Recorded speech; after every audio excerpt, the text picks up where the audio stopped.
Hi, welcome to Pooja's kitchen. ಎಲ್ಲರೂ ಹೇಗಿದ್ದೀರಾ? ನಾನು ಸೂಪರಾಗಿದ್ದೀನಿ. ನೀವು ಚೆನ್ನಾಗಿದ್ದೀರಾ ಅಂದ್ಕೊಂಡಿದ್ದೀನಿ. ಇವತ್ತು ಎಲೆಕೋಸು ಪಲ್ಯ ಮಾಡೋದು ಹೇಗೆ ಅಂತ ತೋರಿಸ್ತೀನಿ. ಒಂದು ಕುಕ್ಕರಲ್ಲಿ 2 ಸ್ಪೂನು ಎಣ್ಣೆ ಹಾಕ್ಕೊಂಡಿದ್ದೀನಿ. ಒಂದು ಸ್ವಲ್ಪ ಸಾಸಿವೆ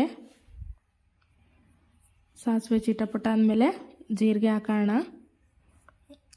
ಒಂದು ಸ್ವಲ್ಪ ಕರಿಬೇವು, 3 ಹಸಿಮೆಣಸಿನ್ಕಾಯಿ ಹಾಕ್ಕೊಂಡಿದ್ದೀನಿ. ಮೀಡಿಯಮ್ ಸೈಜು 2 ಈರುಳ್ಳಿ ಹಾಕ್ಕೊಂಡಿದ್ದೀನಿ.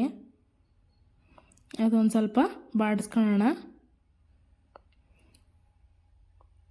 ಒಂದು ಸ್ವಲ್ಪ ಫ್ರೈ ಆದಮೇಲೆ ಎಲೆಕೋಸು ಕಟ್ ಮಾಡಿರೋದನ್ನ ಹಾಕೋಣ. ಅದಕ್ಕೆ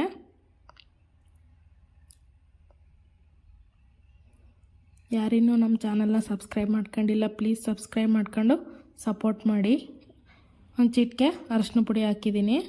ಒಂದು ಅರ್ಧ ಸ್ಪೂನಷ್ಟು ಸಾಂಬಾರು ಪುಡಿ ಹಾಕಿದ್ದೀನಿ. ರುಚಿಗೆ ತಕ್ಕಷ್ಟು ಉಪ್ಪು. ಇದನ್ನು ಚೆನ್ನಾಗಿ ಕಲಿಸ್ಕೋಬೇಕು. ಎಲ್ಲದಕ್ಕೂ ಒಂದೇ ಥರ ಮಸಾಲೆ ಎಲ್ಲದಕ್ಕೂ ಒಂದೇ ಥರ ಕಲಿಸ್ಕೋಬೇಕು. ವಿಡಿಯೋ ಇಷ್ಟ ಆದರೆ ಲೈಕ್ ಮಾಡಿ, ಶೇರ್ ಮಾಡಿ, ಕಮೆಂಟ್ ಮಾಡಿ. ಎಲ್ಲ ಮಿಕ್ಸ್ ಮಾಡಿ ಆದಮೇಲೆ ಅದಕ್ಕೆ ಒಂದು ಚಿಕ್ಕ ಗ್ಲಾಸಿಂದ ಅರ್ಧ ಗ್ಲಾಸ್ ಆಗೋಷ್ಟು ನೀರು ಹಾಕಿದ್ದೀನಿ. ಸ್ವಲ್ಪ ಹಾಕಿದರೆ ಸಾಕು. ನೀರು ಹಾಕಿ ಒಂದ್ಸರಿ ಮಿಕ್ಸ್ ಮಾಡ್ಕೊಳ್ಳೋಣ. ಮಿಕ್ಸ್ ಮಾಡ್ಕೊಂಡು ಒಂದು ಲಿಡ್ ಕ್ಲೋಸ್ ಮಾಡಿ 3 ವಿಸಿಲು ಬರೋಕ್ಕೆ ಬಿಡೋಣ. ಒಂದು 3 ವಿಸಿಲ್ ಆದಮೇಲೆ ಓಪನ್ ಮಾಡಿ ಕ್ಲೀನಾಗಿ ಕಲಿಸ್ಕೋಬೇಕು.